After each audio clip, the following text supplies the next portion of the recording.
Sot kemi dalë këto para qeverisë për të shprehur përmes këtij aksioni simbolik shqetësimin e thellë për vendimin e fundit të kësaj qeverie për legalizimin e përdorimit të dokumenteve të Serbisë nga personat që nuk i posedojnë ato të Kosovës.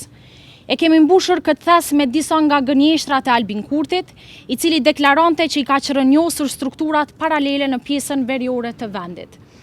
Ky thes e shpërfaq qasjen e tij të manipulative me fjalë të mëdha në emër të patriotizmit dhe me vepra në dëm të interesit shtetëror.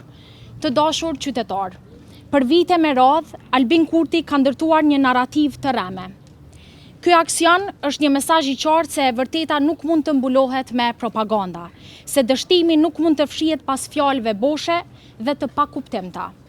Po ju rikujtoj disa prej tyre.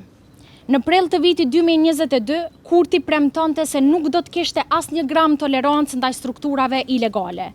Në qershor të 2023-s, ai deklaronte se Kosova nuk do të lejojë struktura paralele në veri dhe madje kërcënonte se pjesëtarët e tyre do të shkonin ose në Serbi ose në burg. Në janar të 2025-s, ministrat e tij mburreshin se epoka e komunave paralele ka përfunduar, ndërsa në janar të këtij viti në Davos, Albin Kurti deklaronte se në Kosovë nuk ka më struktura paralele të Serbisë.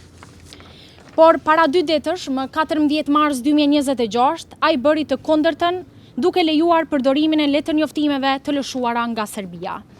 Ky vendim është dorëzim përballë bandave kriminale, është legalizim i strukturave që për dekada kanë minuar sovranitetin e Kosovës.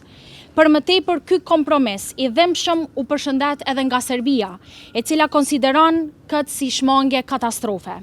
Përderisa Albin Kurti flet për mbyllje të strukturave ilegale, Aleksandar Vučić po feston për fitore. Ky kontrast është dëshmia më e qartë e mashtrimit. Një kryeministër që pretendon se ka mbyllur kapitullin e strukturave paralele, faktikisht po jep atyre legjitimitet institucional, duke u krijuar kushtet që ato të vazhdojnë të funksionojnë. Albin, shpejt lëshove pe.